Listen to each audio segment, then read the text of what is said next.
So guys, the video of P2B I want you to watch, but before that, let me take you guys through some headlines that said that this one said that we in NDC will not go to court after the elections.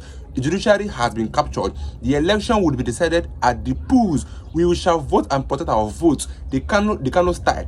If they refuse to count our votes, maybe they would count our bodies. People have taken to this extent that they must count and their vote must count. That if anybody tries to do anything stupid, they even give warning to all these NYC coppers that if they pay you to do rubbish, don't do rubbish because they are going to beat you blue and black. Go and ask anybody that have campaigned for Tinubu in the north. They will beat that person to stupor because they don't want to hear any campaign for Tinubu in the north. Not have been captured by P2B. P2B have won the heart of many Nigerians in this country. And here said that Nigerians will vote in 2027. INEC and judiciary dare not disappoint them this time. This is coming from David Ibiomi. We all know him. This is the pastor that have been speaking out on this issue of bad governance under APC government. And here said that I dare INEC officials or security agency to write results that differ from the original polling unit results. Like I said, everybody have woken up. This is from Rabbi Kwankwaso, the vice to P2B. Everybody I have read that anything near rigging in the next election, they might not find it funny with the person. The copper, judiciary, security, everybody must be careful in the next election because any rigging, we might not go how last election went because we all know how it went. They went to the court, this and that. But this one, they say that the result must be called in the polling units. And he said that this is coming from a Nigerian singer. He said that Nigeria has reached all-time low under Tinubu. If nothing changes in 2027, the next stage will be maximum shege. This is a warning to Nigerians. Come out and vote and make sure your vote counts. Then P2B said that hunger and poverty has doubled or have doubled under your administration. Obi slams Tinubu's insensitive "there was no hunger before I was born" comment. This is what Tinubu said on a public space. He said that before he was born, there was hunger in Nigeria. And he even said that we should go and meet our pastors since we are church members to feed us. This is coming from our president. This was the best statement he could make over the worsening hunger in Nigeria. This is our Nigerian president. So guys, do the needful in the next election. But I've said it before. Yeah, you can't tax unemployment. You can't tax poverty. You know, let me tell you how. That's the problem in Nigeria. Taxation is a function of productivity. But here we are taxing people who have no job. We're taxing people who are not producing anything. And above all, you're stealing the money. Most of the what you can call a good economic decision, macroeconomic decision, has not worked because you've not taken the right steps. So it's good to remove subsidy, which I understand we're even paying now. It's good to remove subsidy. But when the subsidy was being removed, we were told we will stop borrowing for it because we are borrowing to service it. So it was to reduce borrowing. We were told that the gains of it will be invested in critical areas of development. So brutally, Nigerians decided, okay, we are going to take it. Let's just remove this. But like every other thing in Nigeria, Nigerians are now buying fuel at several times over what they used to buy before. We're now told they've spent huge amount of trillions in the same subsidy. We borrowed more than we used to borrow when there was no subsidy. And worse, nobody's even seen anything. But if they remove subsidy and tomorrow our schools are working, we see improvement in people's life. It's a different thing. What we saw now is double whammy. Subsidy we don't see. Things are worse on the street. So where do we go from there? Let's talk about something that has bothered this country for quite some time, and that is the security situation in Nigeria. We have kidnapping, banditry, separatist agitations, and all sorts. I mean, children kidnapped from their schools, held for days. I mean, it's a serious problem. Is it impossible to solve Nigeria's security challenge? Just like it's in the economy, it requires determination, it requires commitment. You cannot have, it's either the government is in charge or somebody else is in charge. Non-state actor cannot be in charge if there's no complicit. One person has not been in charge. I said it everywhere. If we decided, we have had military that have participated in peacekeeping, have fought all over the world, are respected and everything. There's no reason why they cannot do it here now, except that the same thing that is happening in all sectors have not gone into there. Well, there's no way you can have a house, and then you have people who can come and break into your house when you're in charge. We need commitment. We need determination to deal with it. We need capacity. It showed me when I complained. I was the first to say that for 50 days of kidnap of your children, the president did not call the governor. Wait a minute. 50 days. But I'll be there in 2 days. Is the bush not in Nigeria? That's the bush they went in. The bush is in Nigeria. Everybody in that bush will come out. Everybody. There might be casualties, but everybody will come out. And it is time when we say we resolve something, we arrested some people, parade the people, let people see them. What is happening? When America or other countries kill people like that, they parade them, they show it, everybody sees it. In Nigeria, everything is surrounded in secrecy. They tell you that somebody kidnapped somebody in Tinubu, he went to the bush. Go to it and see where they call us back upon us. That was we had a problem in Onitsha. It's the best state now when I became governor.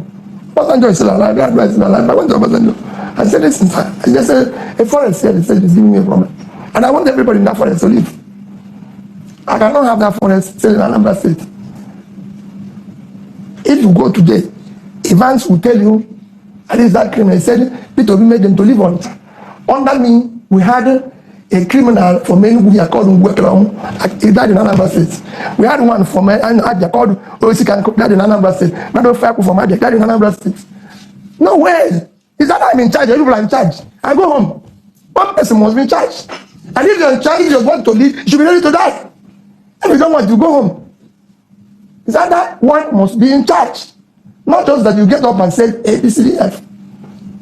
There's always this talk about corruption fighting back. I'm sure you've heard that before. That's nonsense. So how do you define? Does it have any definition? I said I've been governor. If you're not stealing, you corruption fighting back that you're stealing. If you're not stealing, your wife is not, your children are not, you reduce it by 50%. It's you that will approve what they steal. It's when you put your own. If I put my own as governor, then you as commissioner will put. Then Pamsec will put. Everybody will put his own. But if my own is not there, nobody dare put anything. Because I know the price.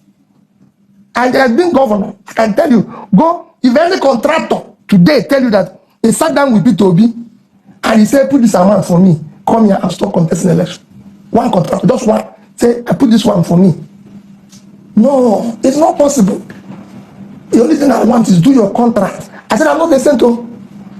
If I'm entitled to it, fine. If I'm not entitled to it. So let nobody tell you, corruption fighting back. Fighting back, how? It's you that when you put your own, other people put their own, that's fighting back. All right, on that fighting note, we'll take a break here on the Eastern Eye. It's a special one because we're having the presidential candidate of the NDC. And we have a live studio audience here who have been waiting patiently. When we return from that break, they will have the opportunity to ask Okutendibo some questions. Stay back to the Eastern Eye here on Afia TV, a program that x-rays the political, social, and economic developments around us. We're still having this very illuminating conversation with the presidential candidate of the NDC, Peter Gregory, who has decided to do just one term if elected as president. How will that work? So I find out from Peter Gregory, will you keep your own end of the bargain? Because it's usually a very big talking point. It happened to Jonathan. How will you pull this off? Well, you know, part of what is lacking in Nigeria is lack of trust with the leaders. When people talk about agreement, the promise or those who are campaigning, leaders have pledged to do during their campaign should actually be binding on them. And we have to rebuild trust in governance, trust in leadership. And for me, it is all part of what I've been talking about this evening. That we must do things that people should now start having faith in our leaders, because what they say is what they do. Start trusting them. I will serve 4 years because we have kind of written call it agreement, that it will go north and south. If I have the option, it would actually be one tenor of a particular, rotating within the same geopolitical zone. I was with the Swiss ambassador a few days ago. He told me what to do within the regions or the language, not actually in their own language. They do it in such a way that every year one acts as the president for that year, next year, and his part is inclusion. It brings in everybody has a sense of belonging. Like I said before, that my presidency also will be a healing and starting of the new Nigeria, where people will start building back trust in governance, where leaders will start doing what they say, because the country desires so. We'll go to our live studio audience. So they've been bubbling. I wish they can just pan to them so they can see that they're here. I'm sure they have questions for Peter Gregory. Can you hand the mic to them now? Start at the front. Sir Abuchi Anweyago, veteran journalist and public affairs analyst. I am Sir Abuchi Anweyago, a veteran journalist and public affairs analyst. Your Excellency, Atiku is in the race for the presidency, just as you are. What do you think about Atiku's presence in the race for the presidency, given the geography factor? Atiku comes from the north, and we hear about the monolithic north. So what do you think about his presence in the race for the presidency? And secondly, Your Excellency, the governors, virtually all the governors seem to have ganged up in support of President Bola Ahmed Tinubu for the same competition, for the same presidential race, except one governor. The other 35 governors, irrespective of their different political parties, are seen to be with Tinubu, supporting him for a second term. What then gives you confidence in the face of this gang up that you are going to be successful in the presidential race in 2027? And finally, Your Excellency, how do you intend to grow the GDP of Nigeria? Some governors use taxation to grow the GDP of their states. How are you going to grow the GDP? Are you going to use taxation to grow the GDP of Nigeria? That's well, I think let me quickly respond to what you said. I'll start with the last question. How do you intend to grow the GDP? The only way to grow a country's economy is productivity. Any other thing you're doing, wasting your time. A country has to be productive. Nigeria, as it is today, is not productive. Nigeria cannot produce the food it eats. You need to produce that. And we are endured freely for that. We can't make more money from agriculture than we make from oil. I just gave you an example using Bangladesh. We have vast cultivated land. That is even what is giving us problem. Like Sambisa forest they are talking. It's a vast land. The Sambisa area is about 60,000 square kilometers. That is twice the size of Belgium. Belgium is 30,000 square kilometers. And they produce the food they eat. It's 3 times the size of Israel. Israel exports food. It says 22,000 square kilometers. So you can go on and on. I can show you clearly. Morocco today is exporting food. And other countries, not just to Europe. So we can do it. We need to change from consumption to production. And the more you become productive, you create job, because your biggest means of creating job is agriculture, which will now feed into manufacturing, and you must manufacture for export. The more people are employed, the more tax you generate, the more small businesses you employ. I've said it before that to be able to get employment, you need to support small businesses across the world. Small businesses, big economies, fastest economies with respect to their economies, like China. 60% of the employment are small businesses. China has about over 800 million people employed. In urban areas, it's over 80%. And the small businesses in China contribute to taxation nearly 50% to their budget. But you have to tax something. You can't tax poverty. You can't tax on productivity. You can't tax somebody who is unemployed. If I have a job, I pay you tax. But look at it here. They've created mass poverty. When they came in, 87 million people were poor. Today, over 150 million. So where are you going to get the tax from? So what they're doing now is that, so productivity. Your number 2 question is issue, if I remember, How are you? I'm going to deal, what gives me confidence? I didn't have chancellor in 2022, and I won the election. Let's leave the past. I didn't have chancellor. So talk less of governor. I don't need the governors. I need the people. The governor is an individual. The governors have not moved. The people did not move with them. He's an individual. He has only 1 vote.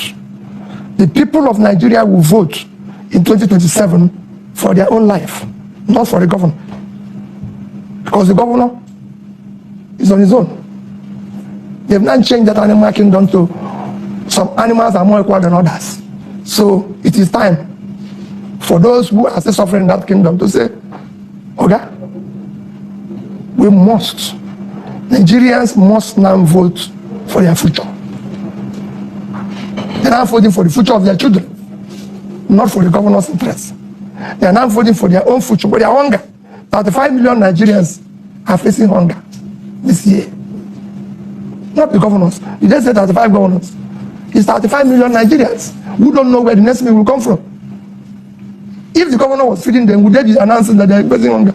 So it's time for them to say, enough is enough. Nigerians are not, your children are being kidnapped in schools.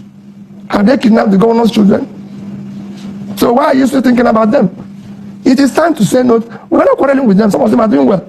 And with due respect, we will bring you back. But for that purpose, number one, we need somebody now that will sacrifice. You know? They know. The money that we are borrowing today will be paid by your children. When they have no benefit, they didn't pay their school fees, they didn't do anything for them. So where are they being paid? Atiku. Well, Atiku is my guy, is my leader, and I respect him. And I'll continue to respect him for the rest of my life. He has right to contest. It's left for Nigerians to decide. I'm contesting. And I have respect for everybody. And I keep saying, I'm the most qualified for the job. I have what it takes to start turning this country around. And I proved it at sub-national level, that you can turn a difficult place around. And that's what I want the opportunity to start doing. Your Excellency, I am Dr. Obi Disgrace Apc, a public health physician and the Secretary Guild of Public Affairs Analyst of Nigeria Enugu State Branch. You've talked so much about education, telling us about Morocco, Egypt, Bangladesh, and so on. These countries have the same, almost the same educational level as Nigeria in terms of literacy level. However, there is something that is pivotal to the development of every country, and that is iron. I have listened to you attentively, but I have not heard how the iron industry can be developed. I don't know if you can enlighten us how that could happen. And then again, we're talking about insecurity in Nigeria. I don't know if you could actually throw light on how you handle human insecurity or human security within the country and across, the Sahel region, so as to bring security, within our environment. Thank you very much. You can't talk about steel industry when you haven't even dealt with agriculture. The countries you spoke about, some of them I visited, they didn't start with steel. They started with what you call basic agriculture. They were able to deal with that issue, which led to other things. Yes, when you talk about manufacturing, and this is not going to be, it's not just what the government is doing, is to create the environment that will make it attractive for investors to come in all areas of productivity, of manufacturing, of everything. Nobody is coming here to talk about today. Due to some microeconomics policy, we've seen foreign investment, but no portfolio investment, not long-term investment. Because I'm not going to put my money for long-term here when you have no power. When the rule of law is not there. When there's so many basic things that is missing, you need to deal with that. When you talk about us having the same level of literacy as Morocco, these are things you see when you manipulate your papers and your figures. Let me tell you, before this government came into, you can Google, by 2022, Nigerian unemployment rate was about 30-something%. It's the same thing with South Africa.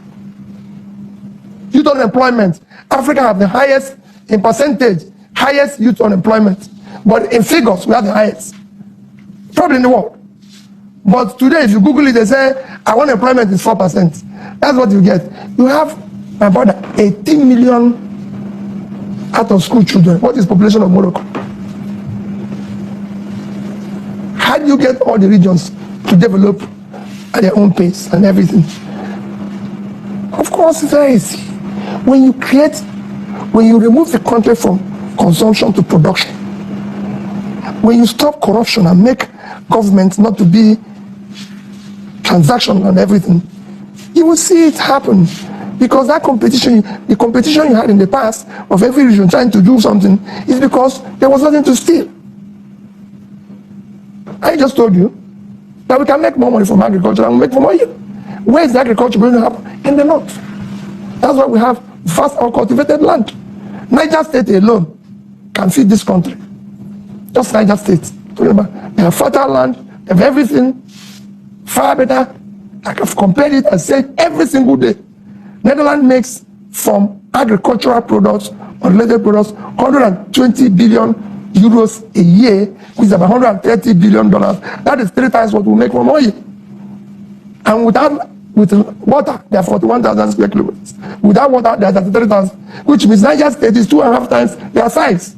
So we can make 10% of that, just 10% of what they make. Imagine if we're making 10% of what they're making. And you can go on and everything. When I was in this station this night, I was talking to somebody who had been in Kenya flower fields. And you see where young girls and boys are picking flowers for export, flowers. You know, you go to abroad, you see people offering when they're doing Valentine, Kenyan flower, this flower, they say a flower. This is sophisticated. We have Taraba and Bila field, everything, same temperature. So you can go on and on. But you need to educate the people, have the skill, have everything, and be determined until you remove certain things that are in our governance. Corruption is number one, which I've told him now how to reduce it, and you cannot fight back if you are not involved. Your Excellency, my name is Dele Max Olubai. My question is, I personally believe that Nigerian foundation is fundamentally flawed. And until it is fundamentally altered, I don't think there's anything meaningful that can be built on it. For example, the issue of quota system. How do I mean? University admission to federal establishment, federal universities, federal colleges of education, federal government colleges. I take university, for example. Someone from a particular state, let's take, for instance, Katsina State. A son of a major general from Katsina State will score 180. And will be asked to come and study medicine in the University of Nigeria, Soka, or University of Benin. But a son of a Pawan Tapa from Enugu State, for example, who scored 300 and something, will be denied admission because he's considered educationally advantaged. Whereas a child of a major general in Katsina State is considered educationally disadvantaged. To me, this is not a balanced system where you set same speed limit for somebody with a B2 Volkswagen 1960 model and Range Rover 2026 model and set the same speed limit for them. How do you intend to tackle this issue of quota system, because it is depriving the country of required productivity? Number two, you talk of subsidy removal. We all agree that, 3 of you agreed last time that subsidy removal is a necessity. And we know that the money accruing from removal of subsidy is being given to the state, as we are told. Do you intend to reverse the subsidy removal, removal of subsidy, or you intend to concentrate the entire money at the center and not given to the governors? Thank you, Your Excellency. Let me quickly answer this too. Who told you it's being given to the governors? Okay, President. Who told you? I said we are being told. No, I said who told you? From the presidency, even the governor said. Who said subsidy removed? The president. So why are you listening to another person? It is the person who said subsidy removed should come out and say where the money is going. Leadership is about communication. Somebody came and took your money and said, I'm removing this. I came to your house now and said, sir, you can no longer enjoy these benefits because I want to use it for something else. And then you're listening to another person. You're not saying they told you. Who are they? We elected somebody. These are some of the things we want to stop in this country. If you go to Britain, the person who will tell you where that money is going is British Prime Minister. You go to America, it will be the American president. If you go to India, you will be moody. That's the person you elected. We want people who were elected now to talk to us, not through proxies. It is time for them to come out from wherever they're hiding and talk to us. He announced subsidy removed. We want him now to tell us where the money is. If he's giving it to governors, tell us. If he's giving it to our wives, tell us. Under APC government, we have reached our all-time low. Poverty, hunger, insecurity, unemployment, name them. Our president came out on the public space to say that even before he was born, there was hunger in Nigeria. How do you want people to react to that? That even before you are born, there was hunger in Nigeria. Is that the reason why you should not tackle hunger? You are our president. You should tackle insecurity, tackle poverty, tackle unemployment, tackle all these things. Let your people be comfortable. But that does not concern APC government, even governors. You will see some governors come out and tell you that P2B should not come to their state. When do we start giving restrictions on people that visit states? All of them are coming under P2B because they know that P2B have won the heart of many in Nigeria. So now they're trying to everything possible to make sure they destabilize P2B. But Obi have said that he must be on the ballot and we must vote the right candidate. I don't know who you think is the right candidate, but you can see that our president came out and told us that before he was born, there was hunger, that we should go and meet our church members to feed us. And guess what? We pay tax to our government, but they are saying that we should go and meet our pastors to feed us. Meanwhile, guys, let me go to the views and I'll see you guys in my next video.